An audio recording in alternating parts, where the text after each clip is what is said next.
Assalamualaikum warahmatullahi wabarakatuh. Selamat siang, nama saya Esti Trimulyani dari Prodi Pendidikan Agama Islam kelas 2A.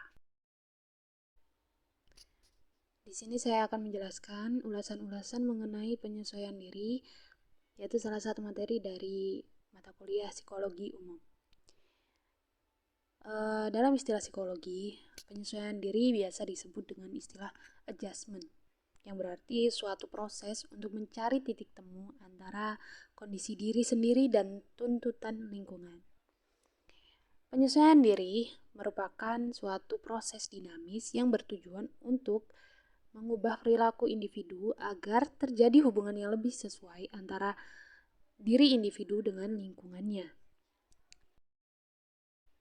Menurut Snyder, beliau mendefinisikan bahwa penyesuaian diri yaitu proses yang melibatkan respon-respon mental serta perilaku dalam upaya mengatasi kebutuhan-kebutuhan dalam dirinya, ketegangan-ketegangan, kekecewaan, dan konflik-konflik untuk mencapai keadaan yang harmonis antara dorongan pribadi dengan lingkungannya. Selanjutnya ialah ciri-ciri penyesuaian diri. Yang pertama ialah mampu mengontrol emosionalitas yang berlebihan. Yang kedua ialah mampu mengatasi mekanisme psikologis. Yang ketiga, mampu mengatasi perasaan frustasi pribadi. Yang keempat, kemampuan untuk belajar. Yang kelima, kemampuan memanfaatkan pengalaman. Dan yang keenam, memiliki sikap yang realistis dan objektif.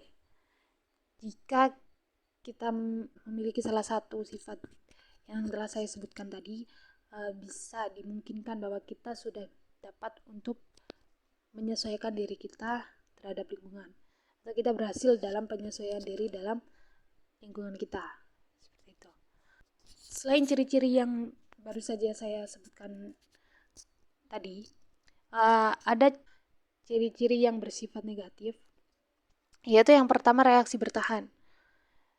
Dalam hal ini dapat dicontohkan seperti mencari-cari alasan untuk membenarkan tindakannya, melemparkan sebab kegagalan dirinya kepada pihak lain untuk mencari alasan yang dapat diterimanya.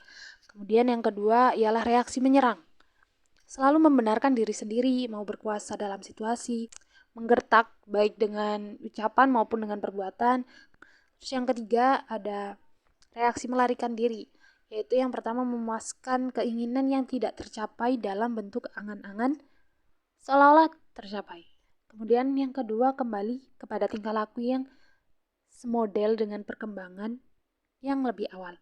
Misalnya orang dewasa yang bersikap dan berwatak seperti anak-anak dan lain sebagainya. Kemudian yang selanjutnya ialah bentuk-bentuk penyesuaian diri. Yaitu yang pertama, penyesuaian diri dalam menghadapi masalah secara langsung. Individu secara langsung menghadapi masalah dengan segala akibat. Ia akan melakukan tindakan yang sesuai dengan permasalahan yang terjadi. Terus yang kedua adalah penyesuaian diri dengan melakukan eksplorasi atau penjelajahan.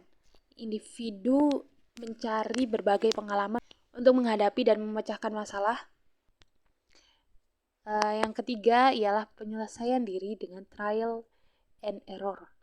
Individu melakukan tindakan coba-coba dalam arti kalau menguntungkan diteruskan dan kalau gagal tidak diteruskan.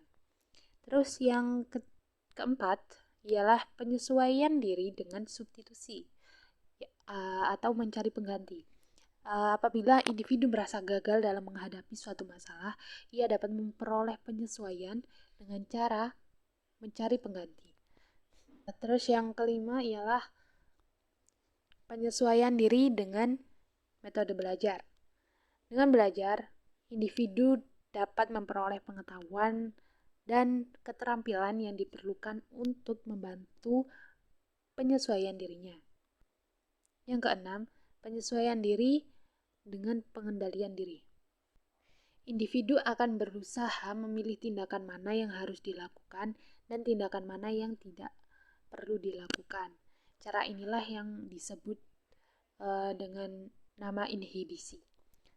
Kemudian yang ketujuh ialah penyesuaian diri dengan perencanaan yang cermat. Sikap dan tindakan yang dilakukan merupakan keputusan yang diambil berdasarkan perencanaan yang cermat dan matang. Keputusan diambil setelah mempertimbangkan berbagai segi, seperti untung maupun rugi. Kemudian, yang terakhir adalah faktor yang mempengaruhi penyesuaian diri. Menurut Snyder, faktor-faktor yang mempengaruhi penyesuaian diri itu ada 5 hal. Yang pertama, keadaan fisik. Yang kedua, perkembangan dan kematangan. Yang ketiga, keadaan psikologisnya. Yang keempat, keadaan lingkungan. Dan yang kelima, tingkat keagamaan dan kebudayaannya. Sekian. Sekian presentasi dari saya. Semoga bermanfaat. Wassalamualaikum warahmatullahi wabarakatuh.